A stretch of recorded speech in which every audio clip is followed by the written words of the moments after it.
اعوذ باللہ من الشیطان الرجیم بسم اللہ الرحمن الرحیم الحمدللہ رب العالمین والصلاة والسلام علی اشرف الانبیاء والمرسلین وآلہ الطیبین الطاہرین المعصومین المظلومین لا سیما امامنا المنتظر المہدی صاحب العصر والزمان امام الحجہ حجت ابن الحسن صلواتک علیہ وعلی آبائہ فی ہذہ الساعۃ فی کل ساعۃ ولیاً وحافظاً وقائداً وناصرا ودلیلا وعینا حتی تسکنہ ارضک طوعا وتمتع فیہا طویلا اللہم صل علی محمد وآل محمد وعجل فرجہم ولعنت اللہ علی اعدائہم اجمعین من الآن الی قیام یوم الدین اما بعد فقد قال اللہ الحکیم فی کتابہ الحکیم وقولہ الحکیم بسم اللہ الرحمن الرحیم یا ایہا الناس انا خلقناکم من ذکر وانثی وجعلناکم شعوبا وقبائل لتعارفوا ان اکرمکم عند اللہ اتقاکم ان اللہ علیم خبیر۔ حضرات گرامی قدر، سب سے پہلے ہم اپنے محترم ناظرین کی خدمت میں جشن ولادت حضرت فاطمہ زہرا سلام اللہ علیہا کی مناسبت سے دل کی گہرائیوں کے ساتھ بہت بہت مبارکباد پیش کرتے ہیں اور پروردگار کی بارگاہ میں دعا گو ہیں کہ پروردگار مرنے کے بعد ہمیں اور آپ کو جناب فاطمہ زہرا سلام اللہ علیہا کی شفاعت نصیب فرمائیں۔ حضرات گرامی قدر، ہم نے اپنی اس مختصر سی گفتگو کے لیے جس آیہ کریمہ کا انتخاب کیا ہے وہ سورہ حجرات کی 13ویں آیت ہے کہ جس میں خالق کون و مکان پورے عالم انسانیت کو ایک حقیقت کی طرف متوجہ کرتے ہوئے ارشاد فرما رہا ہے،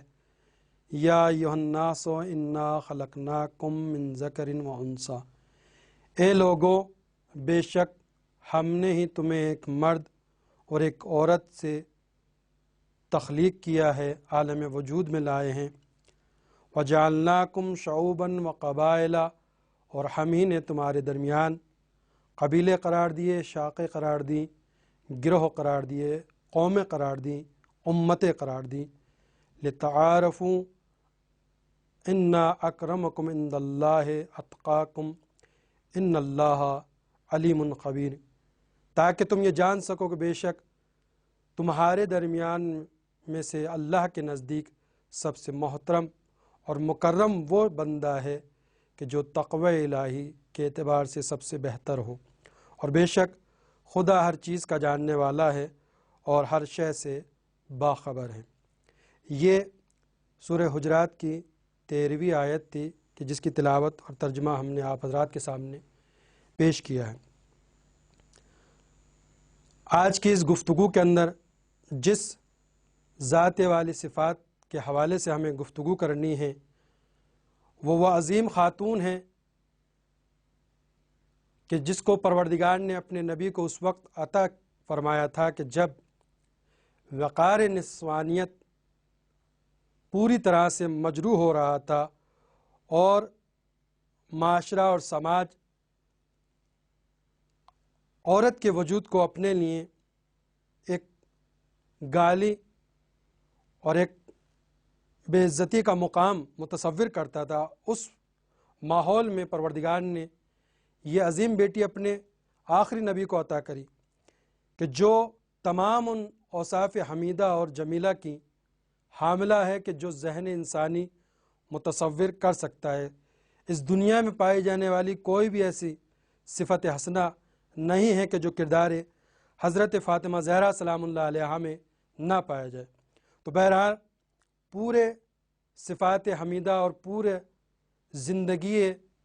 جناب فاطمہ زہرا تو اس مختصر سے وقت میں بیان نہیں کی جا سکتی، لہٰذا اس لیے ہم جناب فاطمہ زہرا کی زندگی کا ایک خاص پہلو کہ جو آج معاشرہ انسانی کی سب سے زیادہ ضرورت ہے، آج بشری سماج جس کردار کا سب سے زیادہ محتاج ہے، ہم چاہتے ہیں کہ اپنی اس مختصر سی گفتگو میں اسی کردار کو سیرت فاطمہ زہرا سے اخذ کر کے اپنے محترم ناظرین کی خدمت میں پیش کریں، اس لیے کہ اگر یہ کردار اور یہ پہلو انسانی سماج اور معاشرے کا مضبوط نہیں ہوگا تو انسانی سماج اور معاشرہ کبھی بھی استحکام نہیں پا سکتا ہے، اور وہ ہے انسانی اور بشری سماج اور معاشرے کی گھریلو زندگی، ازدواجی زندگی، خانوادگی نظام۔ انسانی اور بشری سماج اور معاشرے میں وہ کون سا آئیڈیل اور نمونہ ہو سکتا ہے کہ جو ازدواجی زندگی کے حوالے سے، گھریلو زندگی کے حوالے سے اور خانوادگی زندگی کے حوالے سے پوری عالم انسانیت کے لیے ایک آئیڈیل ہو، ایک نمونہ ہو، ایک مثالی کردار ہو۔ لہذا ہم کردار فاطمہ زہرا سے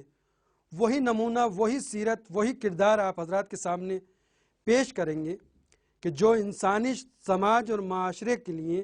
ایک آئیڈیل، ایک نمونہ ہو سکتا ہے۔ لہٰذا ہم اپنی اس مختصر سی گفتگو کے لیے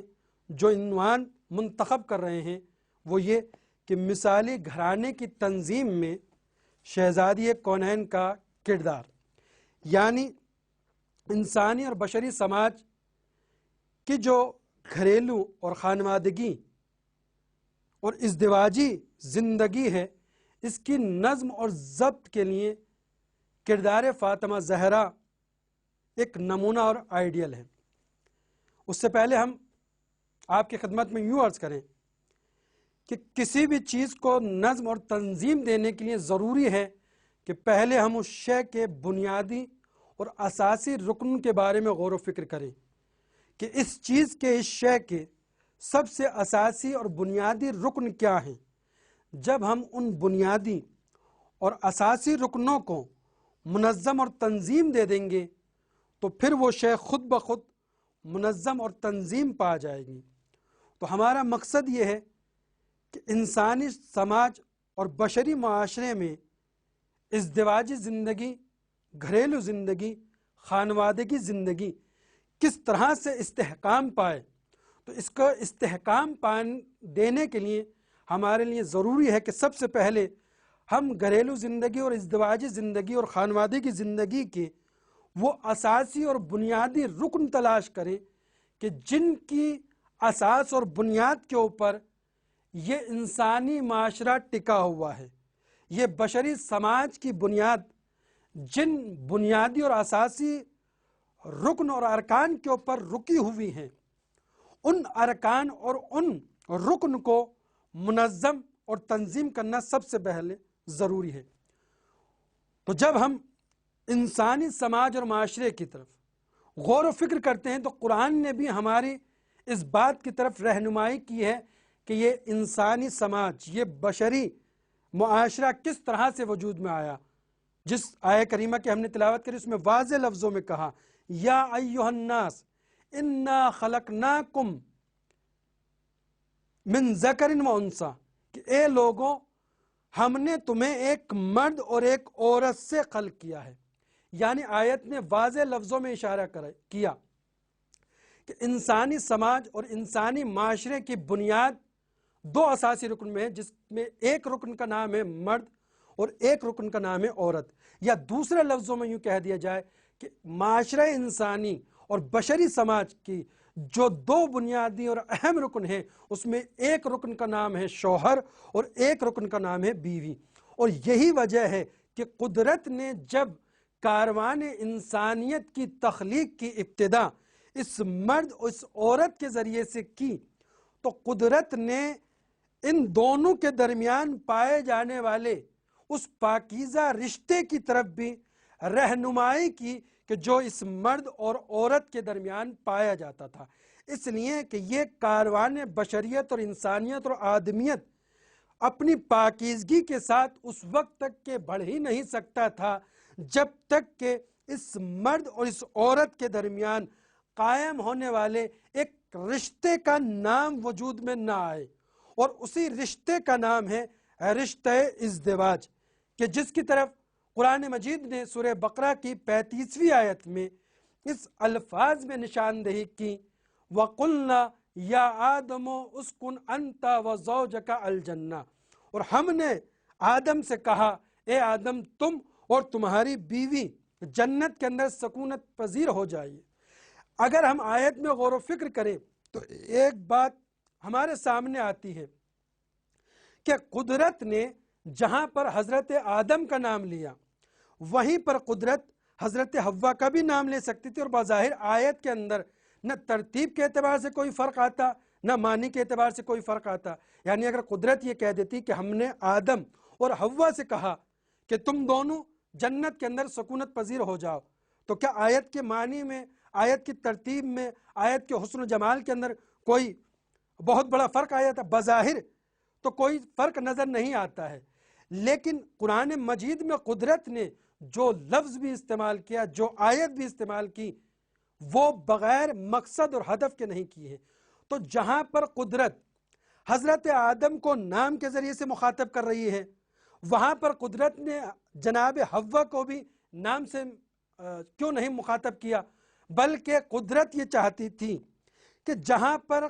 قدرت آدم کو نام کے ذریعے سے مخاطب کر رہی ہے، وہاں پر قدرت جناب حوا کو ان کے نام سے منتخب نہیں کر رہی ہے، انتخاب نہیں کر رہی ہے، خطاب نہیں کر رہی ہے، بلکہ حضرت حوا کے نام کی جگہ قدرت اس نسبت کا حوالہ دے رہی ہے جو قدرت نے حضرت آدم اور حضرت حوا کے درمیان قائم کی تھی۔ یا آدم اسکن انت و زوجکا، اے آدم تم اور تمہاری بیوی جنت کے اندر سکون پذیر ہو جاؤ۔ یعنی قدرت متوجہ کرنا چاہ رہی تھی معاشرہ انسانی کو، بشری سماج کو، کہ تم اس بات کی طرف متوجہ رہو کہ تمہارا یہ سماجی، یہ انسانی سماج، یہ بشری معاشرہ اس وقت تک کہ خوبصورت بن ہی نہیں سکتا جب تک کہ تم اس پاکیزہ رشتے کو خوبصورت نہ بناؤ کہ جو قدرت نے اس مرد اور عورت کی تخلیق کے وقت ان مرد اور عورت کے درمیان قائم کیا تھا، اور اسی رشتے کا نام ہے رشتہ ازدواج۔ تو یہ رشتہ اتنا پاکیزہ اور اتنا ضروری تھا کہ قدرت نے جب آدمیت کی تخلیق کی ہے ایک مرد اور ایک عورت کے ذریعے سے، تو اسی وقت اس رشتے کو بھی وجود دیا، اور اس رشتے کا حوالہ اپنے قرآن کے اندر دے کر یہ بتا دیا کہ انسانی سماج کو اور بشری معاشرے کو اگر اپنے سماج اور اپنے معاشرے کو خوبصورت بنانا ہے، حسین بنانا ہے، پاکیزہ بنانا ہے، تو ضروری ہے کہ اس رشتے کی پاکیزگی کو زندگی کے آخری لمحات تک کے برقرار رکھا جائے اور پاکیزہ رکھا جائے۔ اور دیکھیے آج آپ دور حاضر کا اگر ملاحظہ کریں اور مشاہدہ کریں اور دیکھیں کہ آج کیا وجہ ہے کہ دور حاضر کے اندر انسانی سماج، انسانی معاشرہ اخلاق کی ان پستیوں کے اندر دھستا چلا جا رہا ہے کہ جس کا خیال شاید ذہن انسانی نے کبھی کیا بھی نہیں ہوگا۔ آج جس طریقے سے علم اور ٹیکنالوجی ترقی کر رہی ہے، اسی تیزی اور رفتار کے ساتھ انسانی سماج اور معاشرہ گندگیوں کے دلدل میں بھی دھستا چلا جا رہا ہے۔ تو اس کی وجہ کیا ہے؟ اس کی وجہ یہی ہے کہ سماج نے اور معاشرے نے اور سوسائٹی نے اس بنیادی رشتے کی پاکیزگی کو برقرار نہیں رکھا کہ جس رشتے کی پاکیزگی کو قدرت نے خلقت انسانیت، خلقت آدمیت کے وقت ہی اعلان کر دیا تھا۔ لہذا معاشرے کی سب سے بنیادی ذمہ داری یہ ہے کہ اس معاشرے کی اساس، اس معاشرے کی بنیاد، اس سماج کی بنیاد جو رشتہ ہے، کہ جس رشتے کی بنیاد پر یہ گلستان انسانی کے اندر آدمیت اور انسانیت کے پھول کھل رہے ہیں، یہ اسی وقت اپنی اصل خوشبو کو دنیا میں بکھیر سکتے ہیں جب یہ سماج اور معاشرہ اس رشتے کی پاکیزگی کو برقرار رکھنے میں کامیاب ہو جائے کہ جس پاکیزگی کا حوالہ قدرت نے خلقت انسانیت اور آدمیت کے وقت دیا۔ تو اب سوال یہ ہے کہ جب ہمیں یہ بات پتہ ہو گئی کہ انسانی سماج اور بشری معاشرے کی جو بنیاد اور اساس ہیں وہ دو رکن ہیں، مرد اور عورت، یا دوسرے لفظوں میں یہ کہہ لیا جائے شوہر اور بیوی۔ تو اب اس مرد اور اس عورت یا اس شوہر اور اس بیوی کے ذریعے سے جب یہ معاشرہ انسانی اور بشری سماج مستقبل کے اندر اور حال کے اندر آگے بڑھنا ہے، تو کیا اس بات کی ضرورت نہیں ہے کہ اس انسان اور مرد کے لیے ایک ایسا آئیڈیل اور ایک ایسا نمونہ اور ایک ایسا مثالی کردار ہو کہ جن کی سیرت پر چلتے ہوئے، جن کے کردار کے اوپر چلتے ہوئے، جن کی زندگی کے طرز عمل کو دیکھتے ہوئے یہ مرد اور عورت، یہ شوہر اور بیوی اپنی ازدواجی زندگی، اپنی گھریلو زندگی، اپنی خانوادگی زندگی کے اصول و ضوابط اسی آئیڈیل اور اسی نمونے کو دیکھ کر معین کریں کہ ہمیں انسانی سماج کو کامیاب اور کامران بنانے کے لیے ضروری ہے کہ اس آئیڈیل اور اس مثالی کردار کے اوپر ہم اپنی زندگی کو چلائیں، اور وہ مثالی کردار اور وہ آئیڈیل کردار جو دنیا والوں کے لیے ایک مکمل طریقے سے ہمیں جہت تمام اوصاف حمیدہ اور جمیلہ کا جو حامل ہے، وہ کردار حضرت فاطمہ زہرا سلام اللہ علیہا اور کردار حضرت مولا کائنات ہے، یعنی حضرت علی اور بی بی فاطمہ زہرا سلام اللہ علیہا کی ازدواجی زندگی وہ آئیڈیل اور وہ مثالی کردار ہے کہ جو پورے عالم انسانیت کے سماج اور معاشرے کے لیے ایک آئیڈیل اور ایک نمونہ ہے کہ جن کی سیرت پر چلتے ہوئے پوری عالم انسانیت کامیابی اور کامرانی کی منزلیں طے کر سکتی ہے۔ دیکھیں، سب سے پہلے جب کوئی معاشرہ، کوئی سماج، کوئی سوسائٹی وجود میں آتی ہے، جیسا کہ قدرت نے اور قرآن نے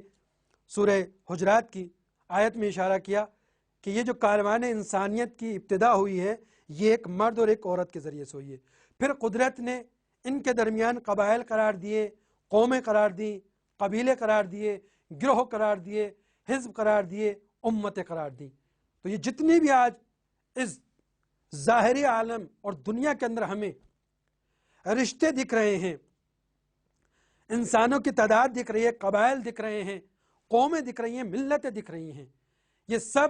اسی ایک مرد اور کسی ایک عورت کے پاکیزہ وجود سے وجود میں آئے ہیں۔ تو لہٰذا اس مرد اور اس عورت کے لیے ضروری ہے کہ اپنی ازدواجی زندگی کو مثالی بنانے کے لیے اور منظم کرنے کے لیے اور تنظیم کرنے کے لیے حضرت مولا کائنات علیہ الصلاۃ والسلام اور بی بی فاطمہ زہرا سلام اللہ علیہ کی زندگی کا مطالعہ کریں۔ دیکھیے، آئیے، ایک انسانی سماج جب اپنی زندگی کی شروعات کرتا ہے تو سب سے پہلے کیونکہ یہ ازدواجی زندگی میں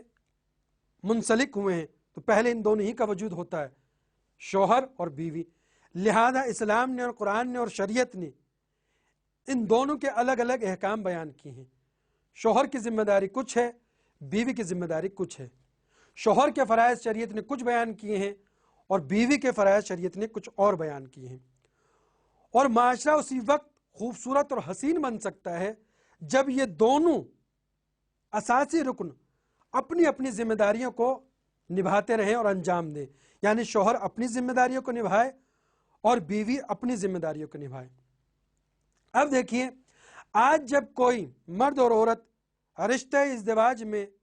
بندھنے کے خواہش مند ہوتے ہیں، منسلک ہونا چاہتے ہیں، چاہے وہ ہوں یا ان کے والدین، جب اپنے جوان بیٹے اور بیٹیوں کو رشتہ ازدواج میں منسلک کرنا چاہتے ہیں تو آج معاشرہ کیوں پستی کے اندر چلا جا رہا ہے؟ اس لیے کہ معاشرے اور سماج کی نگاہیں ان ظاہری اوصاف اور ان ظاہری اسباب کے اوپر ٹکی ہوئی ہیں کہ جو بہت جلد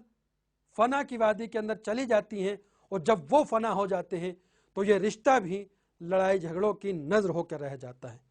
آج جب ہم اپنے معاشرے کے اوپر نگاہ کرتے ہیں تو حتیٰ کہ بہت افسوس کا مقام ہے کہ وہ معاشرہ کہ جو اہل بیت علیہم الصلوۃ والسلام کا اپنے آپ کو ماننے والا کہلاتا ہے، اپنے آپ کو بی بی فاطمہ زہرا سلام اللہ علیہا کا ماننے والا کہلاتا ہے، اپنے آپ کو مولا کائنات کے موالیان میں سے شمار کرتا ہے، اس معاشرے کا بھی آج یہ عالم ہو گیا ہے کہ وہ بھی ظاہری اسباب اور علل کے اوپر اپنی نگاہیں رکھے ہوئے ہیں۔ دنیا والے کریں تو کوئی عجب اور تعجب کا مقام نہیں ہے، کیونکہ دنیا والوں کے نزدیک نہ اہل بیت کی سیرت ہے، نہ قرآن ہے، نہ اسلام ہے، اور نہ ہی اخلاق انسانی کو بھی کم از کم وہ اپنے پیش نظر رکھتے ہیں۔ لیکن جب ایک اہل بیت کا ماننے والا، ایک بی بی فاطمہ زہرا کا سلام اللہ علیہ کا ماننے والا، ایک رسول خدا کا امتی، جب انسانی سماج اور معاشرے کو ترقی دینے کے لیے اپنے جوان اور بیٹے اور بیٹیوں کو اس رشتے ازدواج میں منسلک کرنا چاہتا ہے، اور جب وہ رشتوں کی تلاش میں نکلتا ہے، تو آج بہت افسوس کے ساتھ یہ بات کہی جا رہی ہے کہ ہمارے شیعہ معاشرے کے اندر بھی یہ رائج ہوتا چلا جا رہا ہے کہ جس کو ختم ہونا چاہیے۔ آج شیعہ معاشرہ بھی اگر لڑکے والے نکلتے ہیں تو ان کے پیش نظر یہ ہوتا ہے کہ لڑکی خوبصورت ہو، لڑکی بڑے خاندان کی ہو، لڑکی پیسے والی ہو۔ جب لڑکی والے نکلتے ہیں تو وہ بھی یہی دیکھتے ہیں کہ لڑکا کتنا کماتا ہے، لڑکے کا خاندان کیسا ہے، اور لڑکے کے دیگر ضروریات کس طرح سے، اس کا زندگی کا رہن سہن کیسا ہے، وہ وی آئی پی زندگی گزار رہا نہیں۔ جبکہ اسلام نے یہ نہیں کہا تھا۔ اسلام کا نظر یہ ہے کہ اگر ایک پاکیزہ مکمل کردار اگر ایک لڑکی کی نظر میں تمہیں نظر آ رہا ہے، تو چاہے وہ جھوپڑی ہی میں کیوں نہ رہ رہی ہو، تم اس کو اپنے گھر کی زینت بنا لو۔ یعنی ایک جھوپڑی میں رہنے والی ایک پاکیزہ کردار لڑکی کہ جو نماز پنجگانہ کی پابند ہو، جس کو کلام پاک پڑھنا آتا ہو، جو والدین کی خدمت کر رہی ہو، جس کو معاشرے کے تقاضوں کا پتہ ہو، جو اپنی ذمہ داریوں کو جانتی ہو، تو چاہے وہ جھوپڑی میں رہ رہی ہو، تم اس کو اپنے محل کی زینت بنا لو۔ لیکن اگر اسی کے مقابلے میں ایک محل میں رہنے والی لڑکی کہ جس کے پاس دولت ہے، ظاہری حسن ہے، لیکن نہ اس کے پاس نماز پنجگانہ کی نعمت ہے، نہ اس کے پاس قرآن کی تلاوت ہے، نہ اس کے پاس والدین کو دینے کے لیے وقت ہے، نہ اس کے لیے معاشرے اور سماج کو خدمت کرنے کے لیے وقت ہے، تو ایسی لڑکی چاہے محلوں ہی میں کیوں نہ رہی ہو، اس کو اپنی جھوپڑی کی بھی زینت نہ بناؤ۔ اور اسی کے مقابلے میں اگر لڑکا جھوپڑے میں بھی رہ رہا ہو لیکن پاکیزہ کردار کا مالک ہو، اوصاف حسنہ کا مالک ہو، اس کے کردار میں وہ کردار پایا جاتا ہو جو اسلام چاہتا ہے، جو رسول اسلام چاہتے ہیں، جو قرآن چاہتے ہیں، جو نمازوں کا پابند ہو، جو قرآن پڑھنا جانتا ہو، جو سماج میں غریبوں کی مدد کرتا ہو، تو ایسے جھوپڑے میں رہنے والے لڑکے کو اپنی لڑکی کا شریک حیات قرار دینے میں ذرہ برابر بھی شرم کا پہلو محسوس نہ کرو۔ تو لہٰذا اسلام کا نظریہ یہ ہے کہ اسلام کی نظر میں نہ دولت ہے نہ حسن ہے، اسلام کی نظر میں کردار ہے، اسلام کی نظر میں کریکٹر ہے۔ اگر کریکٹر اور کردار محلوں میں پائے، یعنی ایسا بھی نہیں ہے کہ اسلام دولت کا مخالف ہے، اسلام محلوں کا مخالف ہے، نہیں، اگر پاکیزہ کردار اور کریکٹر اور سیرت محلوں میں پائے جا رہی ہے تو محلوں سے اس سیرت اور کردار کو اپنے گھر میں لیا ہو، اور اگر وہی سیرت اور وہی کریکٹر غریب کی جھوپڑی میں پایا جا رہا ہے تو غریب کی جھوپڑی سے اٹھا کر اس کریکٹر اور اس کردار کو اپنے گھر کی زینت بنانا لے۔ یعنی اسلام کا اور قرآن کا اور شریعت کا معیار یہ نہیں ہے کہ دولت کی مخالفت کرا یا دولت کا مخالف ہو، نہیں، اسلام کا بنیادی معیار اور قانون یہ ہے کہ اگر کریکٹر اور کردار اسلام اور قرآن کے سائے میں ہو تو اس کردار کو اپنی زندگی، اپنے سماج، اپنے معاشرے کا حصہ بنا لو، چاہے وہ امیر ہو یا چاہے وہ غریب ہو۔ تو آج شیعہ معاشرے کی یہ سب سے پہلی ذمہ داری بنتی ہے کہ جب اپنے بیٹے یا بیٹی کے رشتے کے لیے ہم نکلیں تو دولت کو نہ دیکھیں، حسن کو نہ دیکھیں، ظاہری جاہ و حشم کو نہ دیکھیں، کردار کو دیکھیں۔ اور یہی چیز جب اللہ کے آخری نبی نے بحکم خدا اپنی چہیتی بیٹی کا عقد نکاح مولا کائنات سے کیا ہے، اور جب مکے والوں نے یہ تانا دیا ہے کہ رسول نے اپنی بیٹی کی شادی ایک ایسے غریب انسان سے کرتی ہے کہ جس کے پاس ظاہری دنیا میں سے مال و دولت میں سے کچھ بھی حصہ نہیں ہے، تو رسول نے یہی کہا تھا کہ علی نہ ہوتے تو آدم سے لے کر قیامت تک آنے والے انسانوں میں فاطمہ زہرا سلام اللہ علیہا کا کوئی کفور ہمسر ہو ہی نہیں سکتا تھا۔ یعنی رسول نے بتایا کہ ایک معصوم کردار کے لیے ایک معصوم کردار کی ضرورت ہوتی ہے، ظاہری دولت اور جاہ و حشم کی ضرورت نہیں ہوتی ہے۔ تو ایک انسانی سماج اور معاشرے کی بنیاد رکھنے کے لیے سب سے ضروری ہے کہ ہم جب رشتہ ازدواج میں دو لوگوں کو جوڑنا چاہ رہے ہوں، منسلک کرنا چاہ رہے ہوں اپنے بیٹے اور اپنی بیٹی کو، تو پہلے کردار دیکھیں کہ لڑکے کا کردار کیسا ہے، بیٹی کا کردار کیسا ہے۔ جب کردار اسلام اور قرآن اور اہل بیت علیہ السلام کے سانچے میں ڈھلا ہوا ہوگا تو پھر ان کی زندگی کے اندر، گھریلو زندگی کے اندر لڑائی جھگڑے کا کہیں وجود نہیں ہوگا۔ اور آپ دیکھ لیں کہ جن گھرانوں کے اندر کردار نہیں دیکھا جاتا ہے، حسن و جمال دیکھا جاتا ہے، دولت دیکھی جاتی ہے، ان معاشرے، ان سماج، ان گھرانوں کے اندر شادی کے 1 ماہ بعد ہی لڑائی جھگڑے شروع ہو جاتے ہیں۔ لیکن جس سماج اور جس معاشرے میں کردار دیکھا جاتا ہے، زندگی کی آخری سانس تک کے ان کے یہاں ازدواجی زندگی میں کوئی جھگڑا نہیں دیکھا جاتا۔ تو پہلا مرحلہ آتا ہے کہ ہم کردار دیکھیں۔ اس کے بعد جب یہ لڑکا اور لڑکی ازدواجی رشتے کے اندر بن گئے تو اب ان کی ذمہ داری بنتی ہے کہ یہ مولا کائنات اور جناب فاطمہ زہرا کی ازدواجی زندگی کا مطالعہ کریں۔ تو جب یہ سماج اور معاشرہ مولا کائنات کی زندگی کو جا کر پڑھتا ہے اور آگ کی ورق گردانی کرتا ہے تو یہ دیکھتا ہے کہ فاطمہ زہرا مولا کائنات کے گھر میں آئی ہیں اور پہلا ہی دن ہے، اور جب صبح ہوئی ہے تو ایک سائل جناب فاطمہ زہرا سلام اللہ علیہ کے گھر پر سوال کرنے آیا ہے۔ تو جناب فاطمہ زہرا نے اپنی شادی کا وہ جوڑا کہ جو آپ کے بابا نے آپ کو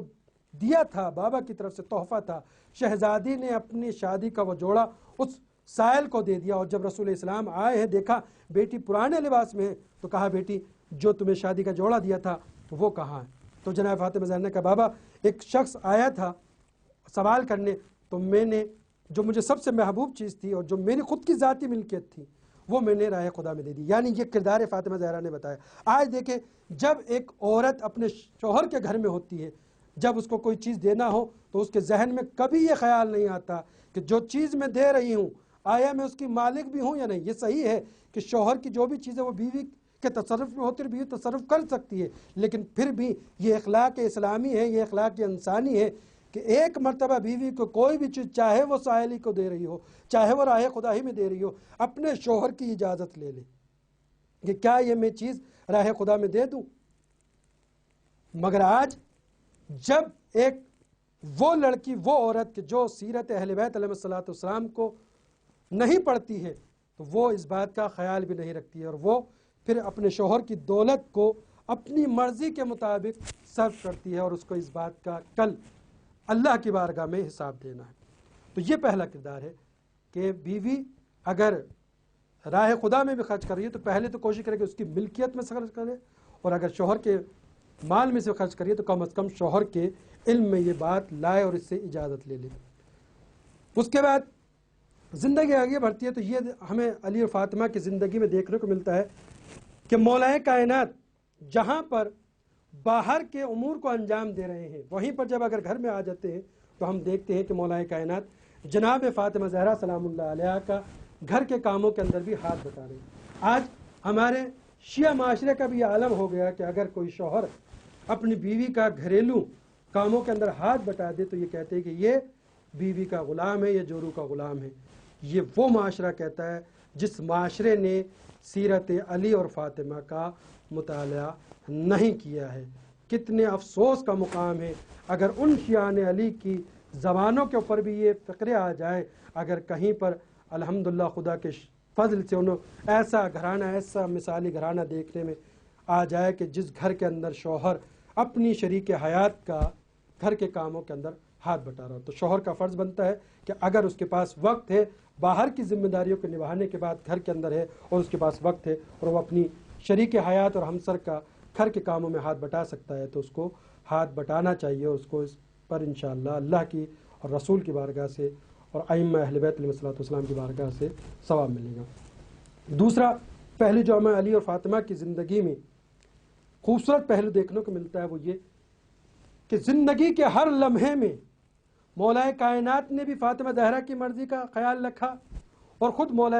خود جناب فاطمہ زہرا نے بھی زندگی کے ہر لمحے میں مولا کائنات کی مرضی اور اطاعت کا خیال رکھا. دونوں نے شوہر کی زندگی بھی ایسے گزاری ہے مولا کائنات نے کہ جناب فاطمہ نے کبھی شکوہ نہیں کرا, اور جناب فاطمہ زہرا نے بھی بیوی کے کردار کو اس طرح سے نبھایا کہ مولا کائنات نے کبھی بھی شکوہ نہیں کرا. لیکن اب ایسا بھی نہیں ہے کہ علی اور فاطمہ کی ازدواجی زندگی کے اندر اگر صابرہ بیوی مل گئی ہے تو شوہر اس صابرہ بیوی سے کبھی اس کی خواہش کو پوچھے ہی نہیں. یہی تو وجہ ہے کہ ہمیں مولا کائنات اور جناب فاطمہ زہرا کی ازدواجی زندگی کا آخری لمحات میں ملتا ہے کہ مولا کائنات نے جناب فاطمہ زہرا سے کہا کہ زہرا تم نے مجھ سے کبھی بھی کسی بھی چیز کی فرمائش نہیں کی ہے, آج خود مجھ علی کا یہ دل چاہ رہا ہے کہ تم مجھ سے کوئی فرمائش کرو اور میں اس فرمائش کو پورا کروں اور میرے دل کو خوشی محسوس ہو. اور جناب فاطمہ زہرا نے انار کی خواہش ظاہر کری. وہ پورا واقعہ ہے, بہت تفصیل ہو جائے, اس میں بیان اشارہ کر دیا, آپ حضرات جا کر علی و فاطمہ کی سیرت میں اس کو پڑھ سکتے ہیں. اور مولا کائنات نے جناب فاطمہ زہرا سلام اللہ علیہ کی خواہش کو پورا کرا. تو یہ کردار علی نے بتایا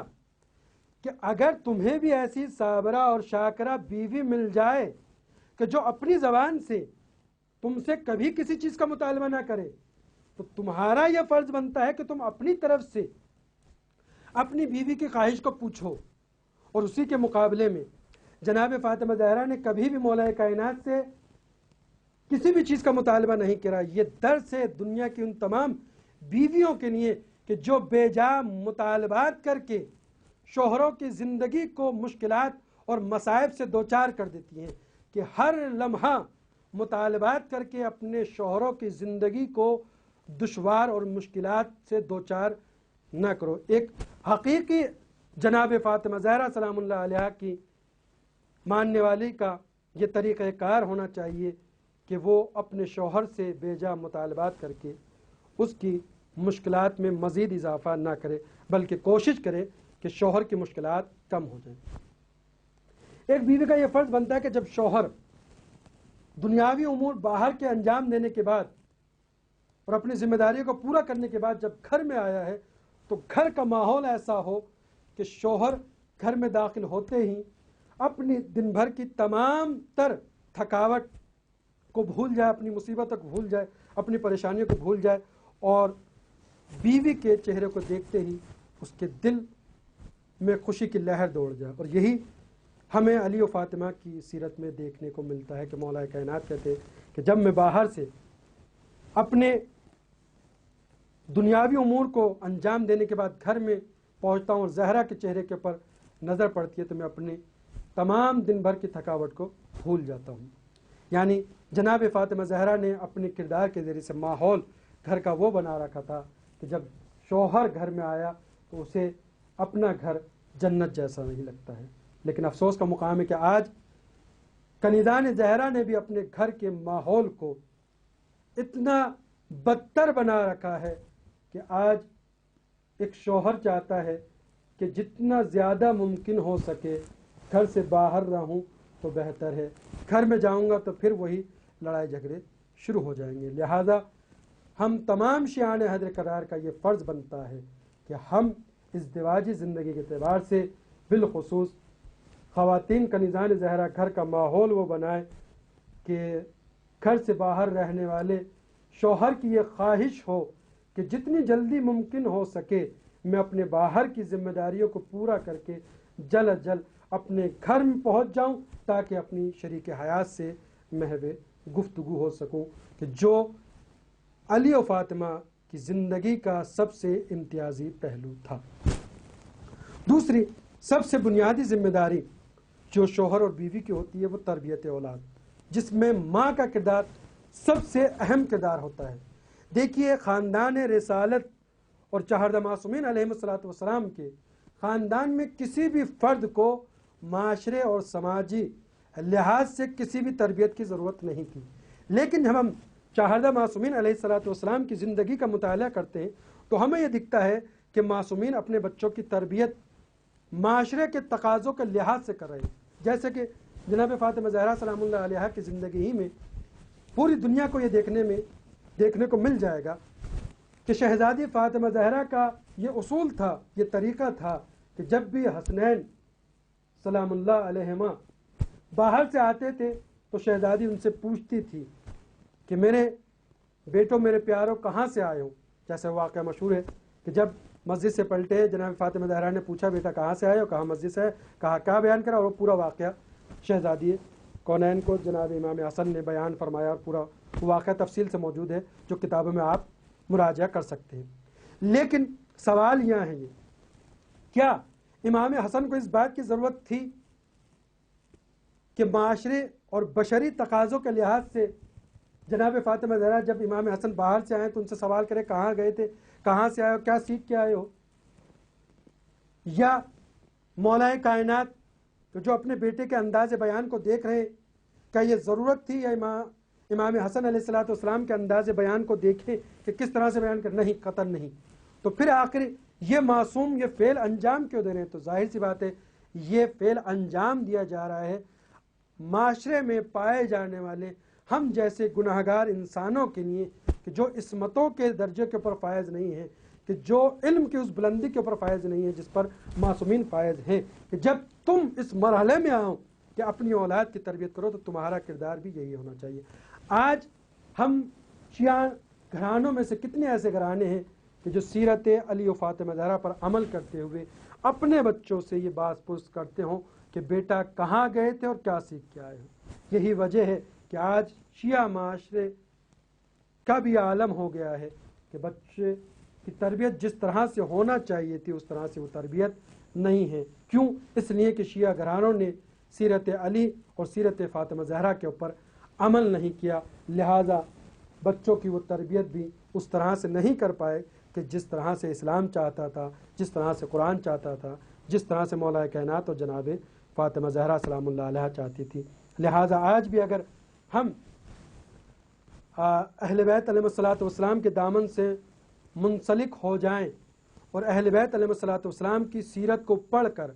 ان کی سیرت کو اپنی زندگی کے اندر ڈھالنے کی کوشش کریں اور کوشش کریں کہ سیرت معصومین علیہ الصلوۃ والسلام پر چلتے ہوئے